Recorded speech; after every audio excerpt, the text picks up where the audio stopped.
Selamat malam pemirsa, TVRI Stasiun Maluku kembali hadir dengan penyampaian informasi Maluku Antar Nusa. Malam ini bersama saya Novita Jane Bonara. Mengawali penyampaian Maluku Antar Nusa dapat Anda ikuti kilas berita utama malam ini.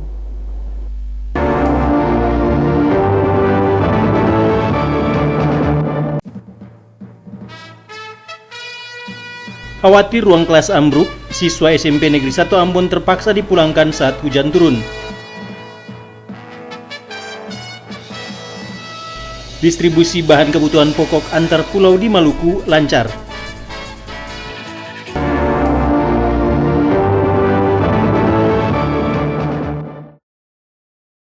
Demikian tadi cuplikan berita utama Maluku Antar Nusa.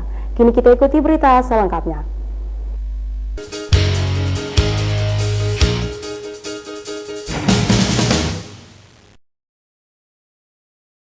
7 buah ruang belajar di SMP Negeri 1 Ambon terancam longsor.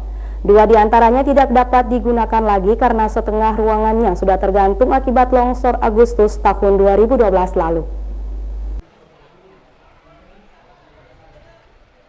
Para guru dan siswa SMP Negeri 1 Ambon tidak bisa melaksanakan proses belajar mengajar bila datangnya hujan. Hal itu dikarenakan 5 dari 7 ruang belajar terancam longsor. Sementara 2 ruang lainnya sudah lama tidak digunakan sebagai tempat belajar mengajar karena sebagian telah tergantung akibat longsor Agustus tahun 2012.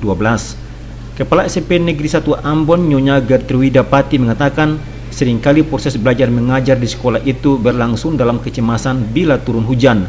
Jika hujan semakin lebat, siswa-siswi terpaksa dipulangkan karena dikhawatirkan bangunan roboh. Pasca longsor Agustus 2012, Dinas Pekerjaan Umum Provinsi Maluku telah membuat talut penahan tanah. Namun, talut yang dibangun tersebut tidak rampung. Besi konstruksi talut masih terlihat jelas tidak tertutup. Pati berharap pemerintah melalui Dinas PU segera menyelesaikan pekerjaan talut tersebut. Hal itu penting mengingat tahun ajaran baru segera dimulai dan Ambon mulai memasuki musim penghujan. Dari pimpinan sekolah sangat berharap supaya ini dapat difasilitasi, diselesaikan proses penyelesaian talutnya, karena ini sangat mengganggu kenyamanan kami dalam siswa berproses di sekolah, karena kalau hujan lebat itu biasanya siswa dipulangkan. Kami sangat takut sekali dengan kondisi talut itu karena kondisi tanahnya itu juga sudah tidak baik. Talut penahan tanah di SMP Negeri 1 Ambon patah saat hujan lebat melanda kota Ambon Agustus 2012. Selain kerugian materi, bencana alam itu juga merenggut 11 korban jiwa. Hamzah Tomia melaporkan. Kepala BPBD Maluku, Frida Salampesi, mengaku telah menyalurkan bantuan tanggap darurat ke sejumlah lokasi yang bencana di kota Ambon. Ini dilakukan akibat keterbatasan stok bantuan tanggap darurat yang dimiliki BPBD Kota Ambon. Keterbatasan stok bantuan tanggap darurat di BPBD Kota Ambon mengakibatkan BPBD Maluku juga menyalurkan bantuan tanggap darurat bagi warga di sejumlah lokasi bencana di Kota Ambon. Bantuan yang disalurkan diantaranya terpal dan karung. Kepala BPBD Maluku, Frida Salampesi, menyatakan salah satu lokasi yang menerima bantuan tanggap darurat itu adalah kawasan Karangtagepe, Kelurahan Kudamati. Sebelumnya BPBD Kota Ambon juga telah menyalurkan bantuan tanggap darurat berupa karung maupun terpal, namun tidak mencukupi. Menurutnya di lokasi tersebut terjadi genangan air maupun pohon yang tumbang. Beberapa hari yang lalu memang terjadi tanah longsor dan air tergenang di beberapa lokasi, antara lain di Karangtagepe, juga ada pohon yang tumbang. Nah, itu memang sudah dibantu oleh BPBD Kota, namun ketersediaan BPBD Kota itu karena memang terbatas, dibantu oleh BPBD Provinsi. Yang kami bantu itu yang dibutuhkan oleh masyarakat, jadi ada terpal, ada karung yang dibutuhkan oleh masyarakat. Kami bekerja sama dengan teman-teman di BPBD untuk menyalurkan barang-barang tersebut. Kepala BPBD Maluku mengimbau masyarakat yang terimbas bencana untuk segera melaporkan kejadian tersebut ke BPBD Provinsi maupun BPBD Kota Ambon. Melki Latusawole, Sarlas Polaman melaporkan. Suyanto, warga desa Wailaman, Kecamatan Wailata, Kabupaten Buru mengidap penyakit langka. Tubuhnya dipenuhi dengan kulit yang berbintik hitam, serta berwarna keemasan dan berbentuk lempengan kayu di wajah dan di kepala. Karena tidak ada biaya, Suyanto hanya berobat jalan di puskesmas di desanya.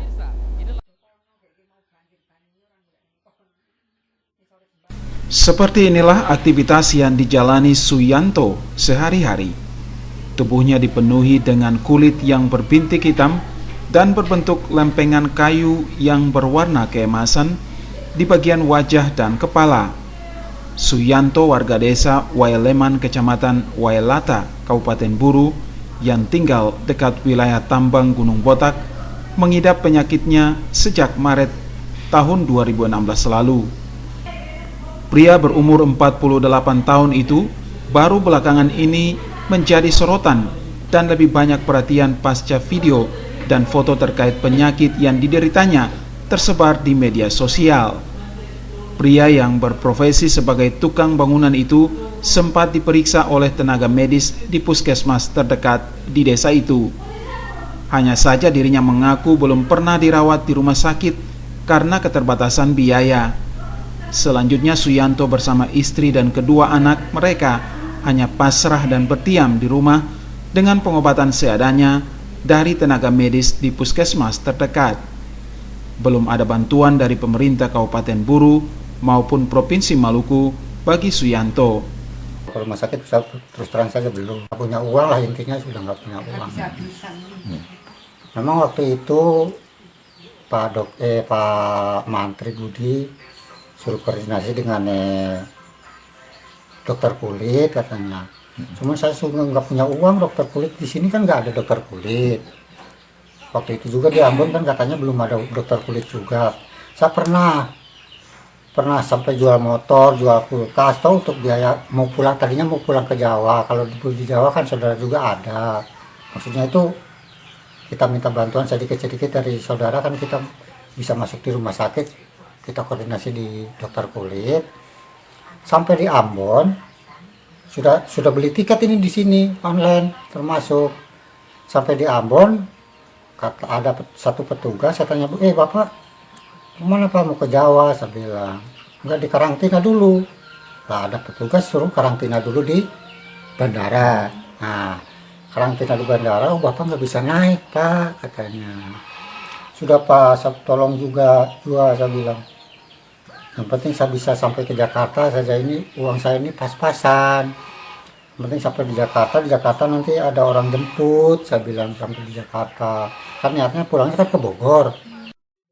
HMI Cabang Namlea sementara berupaya untuk membantu biaya pengobatan Suyanto lewat penggalangan dana dengan membuka posko bantuan. Dari Namrole, Eren Stasi Jawa melaporkan.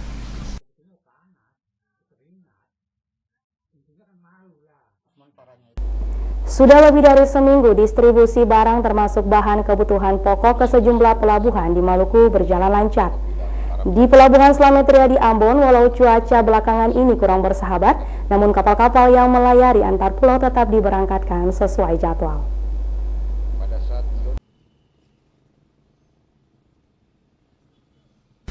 Pantauan di Pelabuhan Slamet Riyadi Belakan Kota pagi tadi, kapal motor serta angkutan feri yang membawa penumpang dan barang ke sejumlah pulau di Maluku seperti Seram, Buru, dan Buru Selatan berjalan lancar. Padahal beberapa waktu terakhir ini kondisi cuaca di perairan Maluku kurang bersahabat. Petugas Pelabuhan Slamet Riyadi Ambon Baharudin menuturkan distribusi bahan kebutuhan pokok antar pulau dan arus penumpang di wilayah Maluku berjalan lancar, bahkan mengalami peningkatan. Antar pulau di Slamet Riyadi ini pertama Pulau Buru, Pak. Nah, Pulau Buru yaitu dimuat dengan kapal feri KM Tanjung Kabat sekarang ini. Nah, apalagi sekarang ini sudah 2 kapal feri dengan satunya ada di Galala lagi. Ya. Jadi semua transportasi di Buru sekarang lancar. Karena ferinya 2 tambah dengan KM Saibet dari Buru sudah ada. Distribusi barang yang lancar dari Pelabuhan Ambon dimaksudkan agar tidak terjadi kelangkaan di sejumlah kabupaten. Dengan demikian diharapkan tidak terjadi lonjakan harga terutama saat Ramadan dan Idul Fitri nanti. Selain distribusi bahan kebutuhan pokok berjalan, jumlah penumpang antar pulau di Maluku mengalami peningkatan selama Ramadan. Diperkirakan jelang Idul Fitri nanti akan terjadi peningkatan arus penumpang di Pelabuhan Slamet Riyadi Ambon. Rahmalatu Konsina dan Junaidi Asri melaporkan.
Kami siap. Kami siap. Kami siap. Kami siap. Kami siap. Kami siap. Melalui momentum HUT ke-24 TVRI Maluku, kami tingkatkan pelayanan kepada masyarakat Maluku dengan meningkatkan penyiaran melalui saluran digital 8-10 jam per hari. Siaran digital merupakan pengembangan dari siaran live streaming yang sudah dilakukan sejak Oktober 2016 yang lalu. Live streaming merupakan solusi terbaik untuk memberikan pelayanan kepada masyarakat Maluku yang berada di belahan dunia manapun. Karena dengan kemajuan teknologi informasi sekarang memungkinkan dunia dalam genggaman.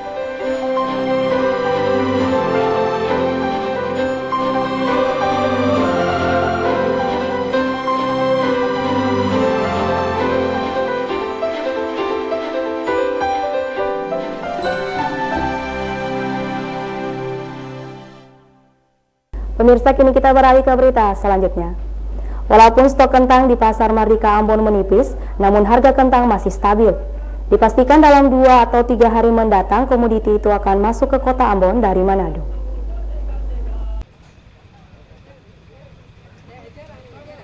Selama bulan Ramadan 1438 Hijriah, harga bahan makanan di kota Ambon masih tetap stabil.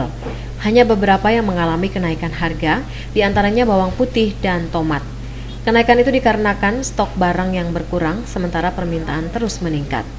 Bawang putih masih berada di kisaran harga Rp50.000 sampai Rp55.000 per kilogramnya. Sementara tomat dari biasanya Rp10.000 menjadi Rp18.000 per kilogram. Hasil pantauan tim Satgas Pangan di Pasar Mardika Ambon, stok kentang mulai menipis. Kendati demikian, harga kentang masih stabil, berkisar Rp16 sampai Rp18.000 per kilogramnya. Dipastikan dalam 2 atau 3 hari besok, kentang akan masuk dari Manado, Sulawesi Utara. Sementara harga sejumlah bahan makanan lainnya juga masih tetap stabil. Kepala Bidang Perdagangan di Disperindak Kota Ambon, Lorina Siloi, menjelaskan pihaknya akan terus memantau harga bahan kebutuhan pokok mengantisipasi melonjaknya harga menjelang Lebaran. Setiap hari timnya turun untuk mengecek harga di sejumlah pasar, baik tradisional maupun modern. Masih kami cari sampai penyebabnya, sampai ke akar-akarnya. Kalau terjadi penimbunan, akan dilakukan tindakan yang paling tegas, mungkin surat izinnya dicabut. Karena dilarang melakukan penimbunan, terjadi spekulasi harga akan meningkat kan. Sejauh ini belum kami temukan ada isu gitu. Kita bekerja sama dengan Krimsus untuk mereka melacak kebenaran itu, dan kalau itu ada ditindak tegas oleh pihak kami yang mengeluarkan izin untuk mereka. Inspeksi mendadak yang digelar tim Satgas Pangan ini melibatkan aparat keamanan dari Direktorat Kriminal Khusus Polda Maluku, Dinas Ketahanan Pangan Maluku, Disperindak Maluku dan Kota Ambon, Bulog, Divisi Regional Maluku, dan Karantina Pertanian. Selain melakukan sidak di Pasar Mardika Ambon, tim Satgas ini juga menggelar sidak di salah satu pasar swalayan di Kota Ambon. Christine Sipahelut, Cak Tamaila melaporkan. Memasuki hari keempat bulan suci Ramadan, sedikitnya bahan makanan pokok meroket di pasar tradisional Piru, Kabupaten Seram bagian Barat. Di antaranya cabai keriting, bawang putih, bawang merah, kentang, dan daging ayam potong.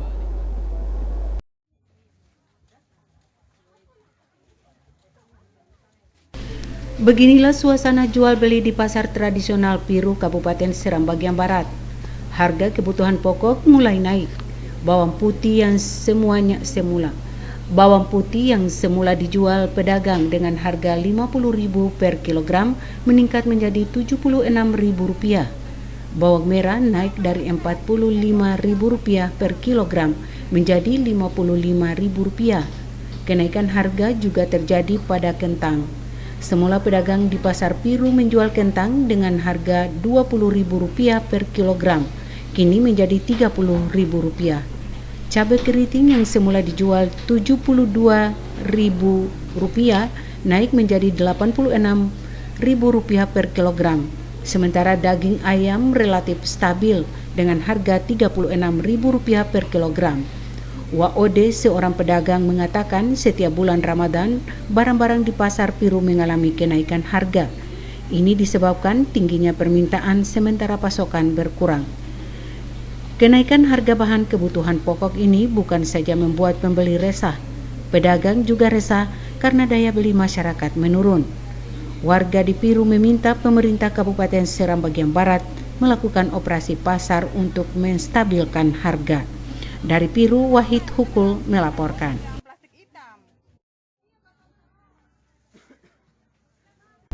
Pemirsa, berikut dapat Anda ikuti kegiatan masyarakat di Kota Ambon pada bulan suci Ramadan 1438 Hijriah.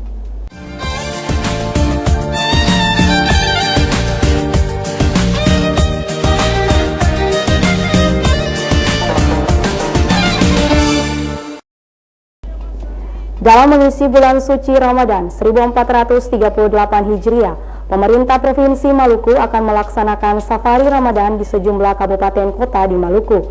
Safari Ramadan yang dilakukan itu akan melibatkan masyarakat.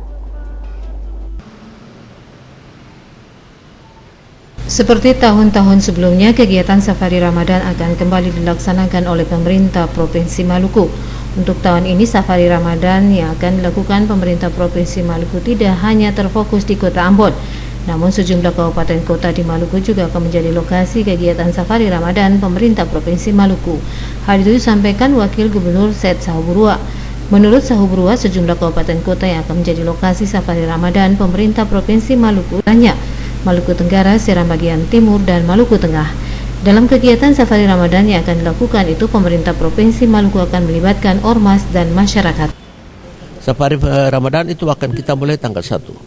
Yang akan diawali itu dengan kita buka puasa bersama di Masjid Raya Al-Fatah. Tanggal 1 akan dimulai itu. Itu pemerintah Provinsi Maluku dalam kerjasama dengan Kanwil Agama, sekaligus juga kerjasama dengan panitia IHBI, ya, peringatan Hari-Hari Besar Islam.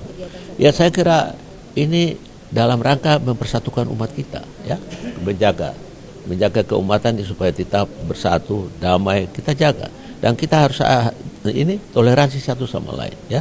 Kita harus menjaga toleransi ini. Karena betul-betul nilai yang kita tonjolkan itu adalah nilai nasionalisme, kebangsaan yang kita tonjolkan, ya. Kita boleh berbeda-beda tapi kita satu, Bhinneka Tunggal Ika Indonesia. Ya.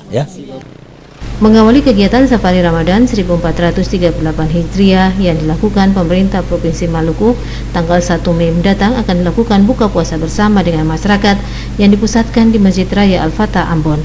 Kegiatan tersebut merupakan kerjasama pemerintah Provinsi Maluku, Kementerian Agama Maluku, dan Panitia Hari-Hari Besar Islam dan Yayasan Al-Fatah Ambon.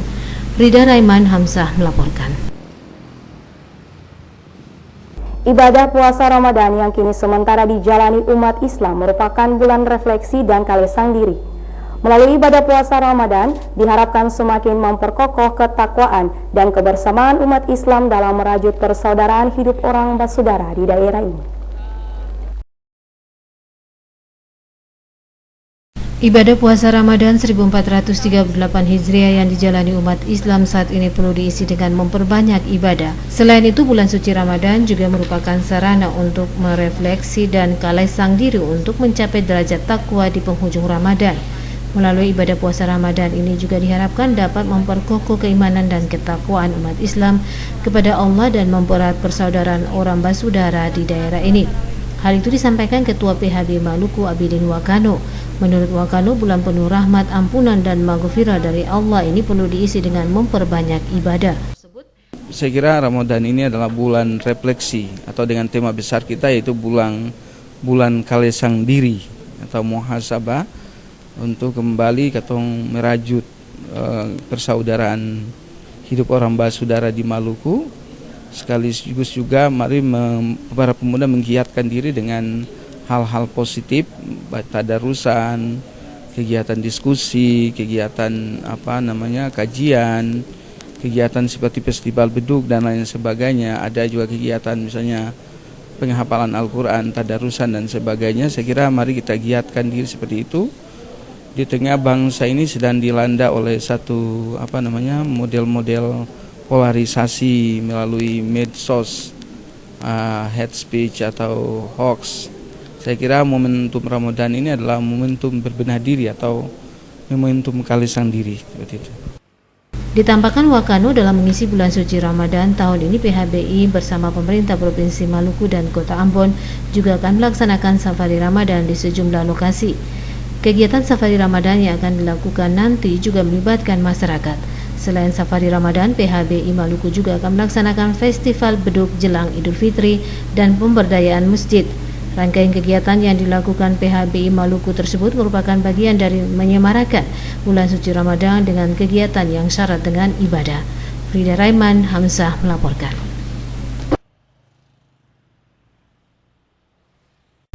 Hana, pedagang kue musiman membuat panganan berbuka puasa pada Ramadan tahun ini sesuai selera pasar.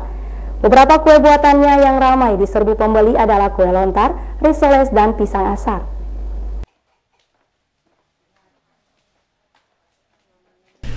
Setiap hari mulai pukul 8 pagi, Hana, seorang pedagang kue musiman di bulan suci Ramadan, membuat sejumlah kue untuk dijual di depan Masjid Al-Fatah Ambon pada sore harinya jelang berbuka puasa.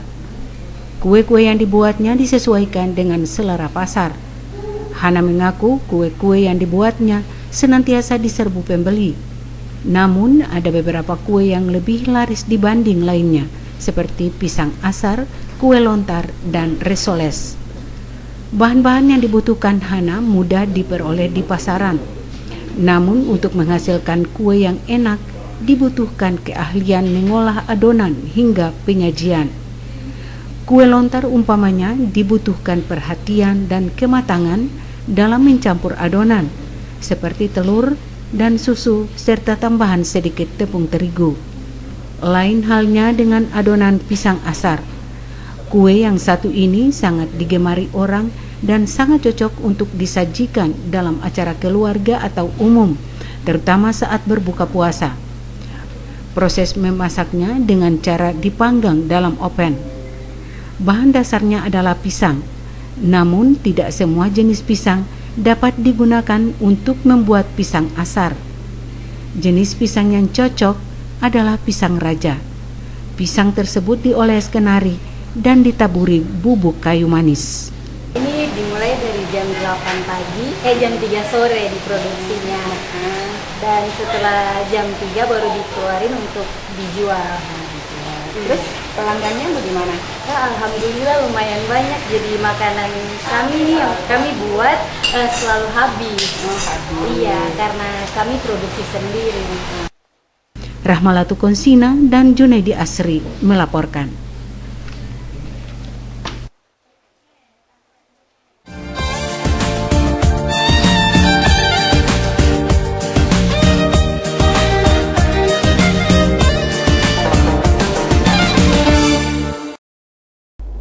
Dinas Tenaga Kerja dan Transmigrasi Maluku hari ini menggelar seleksi pendampingan kewirausahaan.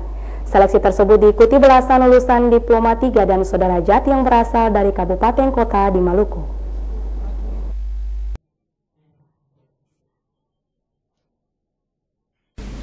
Pendampingan kewirausahaan merupakan salah satu fungsi Dirjen Pembinaan Tenaga Kerja dan Perluasan Kesempatan Kerja Kementerian Ketenagakerjaan Republik Indonesia untuk mendukung kegiatan wirausaha baru melalui tenaga kerja mandiri dengan pola pendampingan. Para pendamping kewirausahaan adalah mereka yang telah lulus kuliah namun masih menganggur. Syarat untuk diangkat menjadi pendamping kewirausahaan adalah mereka yang tidak terikat dengan pekerjaan atau kegiatan pendampingan lainnya. Usia minimal 25 hingga 40 tahun. Memiliki pengalaman kewirausahaan yang relevan dengan program pendampingan atau kewirausahaan minimal 2 tahun. Sebelum menjadi pendamping, para calon tenaga kerja mandiri terlebih dahulu diseleksi.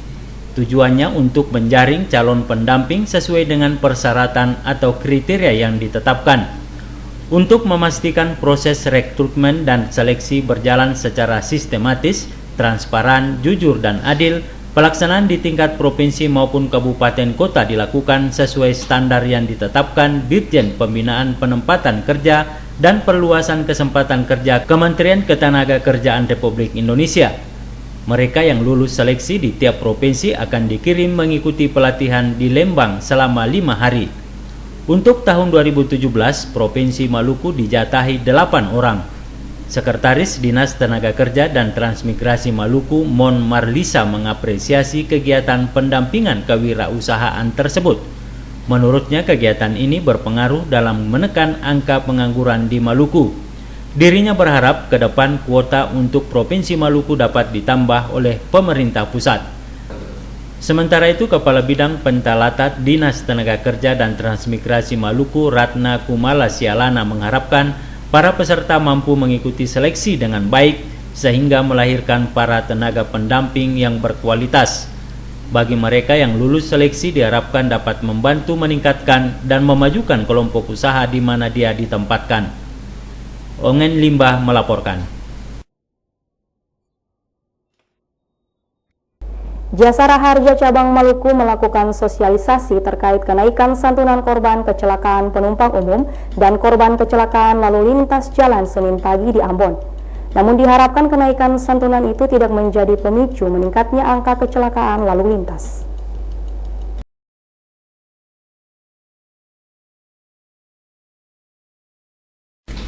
Mulai 1 Juni 2017, Jasara Harja Cabang Maluku menaikkan besaran santunan bagi korban kecelakaan penumpang umum dan korban kecelakaan lalu lintas jalan.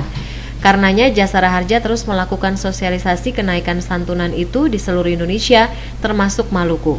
Kepala PT Jasara Harja Cabang Maluku, Marganti Sitinjak, mengatakan, sosialisasi itu dimaksudkan agar masyarakat mengetahui secara luas tentang program pemerintah dan Jasara Harja dalam pelayanan prima saat terjadi kecelakaan lalu lintas. Kenaikan santunan tersebut tidak diikuti dengan kenaikan iuran wajib dana pertanggungan kecelakaan. Dengannya diharapkan dapat memberikan perlindungan yang lebih baik bagi korban kecelakaan dan ahli waris. Sampaikan kepada masyarakat terkait kenaikan santunan ini. Dari kami dari pihak Jasara Harja, kami mengimbau terutama kepada rekan-rekan wartawan bahwa santunan ini akan berlaku mulai tanggal 1 Juni ya. Jadi mulai 00 kejadiannya 00 bukan laporan polisinya. Jadi kejadiannya 0 lewat 1 menit itu sudah menjadi santunan baru. Jadi saya harap kepada masyarakat yang memang berhak untuk itu boleh datang ke kantor polisi dan ke Jasara Harja. Wakil Gubernur Maluku Z. Sahuburua berharap kenaikan besaran santunan tidak menjadi pemicu terjadinya korban kecelakaan lalu lintas di jalan raya. Sahuburua mengaku pemerintah daerah sangat serius mengatasi angka kecelakaan di jalan raya. Diharapkan melalui kenaikan besar santunan, instansi terkait mampu meminimalisir angka kecelakaan yang berakibat kematian. Jasara Harja diminta mengutamakan pencegahan daripada membayar santunan. Sosialisasi besaran kenaikan santunan menghadirkan narasumber dari Ditlantas Polda Maluku, Organda, dan akademisi. Dirlantas Polda Maluku Komisaris Besar Polisi Heru Trisasono menyatakan pembayaran santunan harus dilengkapi dengan laporan polisi sebagai persyaratan mutlak. Karenanya Trisasono meminta masyarakat yang mengalami kecelakaan lalu lintas segera melapor ke kantor kepolisian terdekat. Pengamat transportasi Max Tukan menyatakan zero insiden harus diutamakan dalam berlalu lintas. Menurutnya infrastruktur jalan dan kelalaian manusia merupakan penyebab utama kecelakaan di jalan raya. Sekretaris Organda Provinsi Maluku Joseph Patiwael menyatakan pihaknya siap mengkampanyekan keselamatan berlalu lintas di jalan raya. Hal itu penting bagi keselamatan pengguna transportasi di Maluku. Panile Tahid melaporkan. Kejaksaan Negeri Maluku Tengah digeser menahan tersangka kasus dana bantuan operasional sekolah Jen Rumatumia. Tersangka merupakan mantan kepala sekolah madrasah Tanah Siwia Negeri Geser.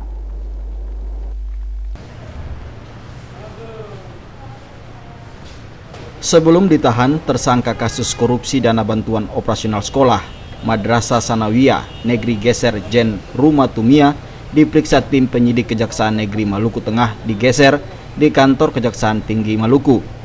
Usai diperiksa, tersangka langsung dibawa ke Rutan Kelas 2 Ambon untuk dilakukan penahanan. Kacap Jari Geser, Ruslan Merasabesi mengatakan penahanan tersangka sudah memenuhi aturan yang berlaku. Dari hasil penyidikan, tersangka Rumatumia terbukti melakukan penyimpangan dana BOS tahun 2015-2016 selama menjabat kepala sekolah. Dua alat bukti, oleh itu makanya jaksa penyidik mengambil langkah untuk melakukan penahanan di tingkat penyidikan karena dikhawatirkan tersangka menghilangkan barang bukti dan melarikan diri. Beliau ini kan selaku kepala sekolah, dia bentuk tim tanpa penunjukan dengan SK. Kemudian dalam pelaksanaannya ada beberapa kegiatan yang ditemukan fiktif, tidak dilaksanakan sama sekali. Terus ada beberapa kegiatan yang memang dilaksanakan tapi tidak sesuai peruntukan, sesuai dengan petunjuk teknis yang digariskan dalam petunjuk teknis pelaksanaan dana bantuan operasional sekolah itu saja. Dana bantuan operasional sekolah bagi Madrasah Sanawiyah Negeri Geser tahun 2015 sebesar Rp396 juta. Tahun 2016 sebesar Rp297 juta. Dalam pelaksanaannya, dana BOS yang dikucurkan tidak digunakan secara baik. Selain itu, pembentukan tim dana BOS oleh tersangka yang saat itu menjabat kepala sekolah tanpa surat keputusan namun melalui penunjukan langsung. Akibat penyimpangan ini, negara dirugikan sebesar Rp300 juta lebih. Minggus Noya dan Edmond Tupan melaporkan.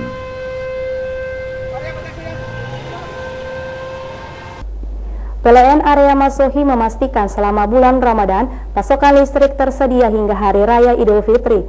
PLN Area Masohi memiliki cadangan tenaga listrik di seluruh kantor pelayanan di Pulau Seram.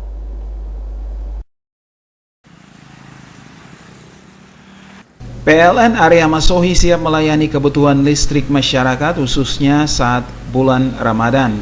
Kepala PLN Area Masohi Ikhwan Sahroni menegaskan, suplai listrik cukup, bahkan cadangan listrik juga telah disiapkan jika sewaktu-waktu dibutuhkan. Jika terjadi pemadaman listrik tanpa pemberitahuan, maka kemungkinan karena faktor alam seperti petir, pohon tumbang, dan hewan. Saat ini PLN Area Masohi juga telah memasang jaringan baru di beberapa desa seperti Desa Olong dan Jakarta Baru. Pasokan listrik menjelang Ramadan kami siap ya, dengan kita mempunyai daya mampu total itu untuk keseluruhan Area Masohi yang tersebar di beberapa kantor pelayanan, itu kita mempunyai daya mampu 25,258 MW. Sedangkan beban puncak kita di malam hari secara keseluruhan itu 19,582 MW, sehingga kita masih punya cadangan daya itu sebesar 5,676 MW. PLN Area Masohi juga telah memperluas jaringan di sejumlah desa. Dengannya diharapkan masyarakat pedesaan dapat menikmati listrik. Selain itu, PLN Area Masohi juga telah melakukan penambahan kapasitas pembangkit di kantor pelayanan Wirinama dan Kian Darat sebesar 2 kali 100 kW dan kantor pelayanan Pasanea sebesar 2 kali 200 kW. Dari Masohi, Maluku Tengah, Fatah Hilasia melaporkan.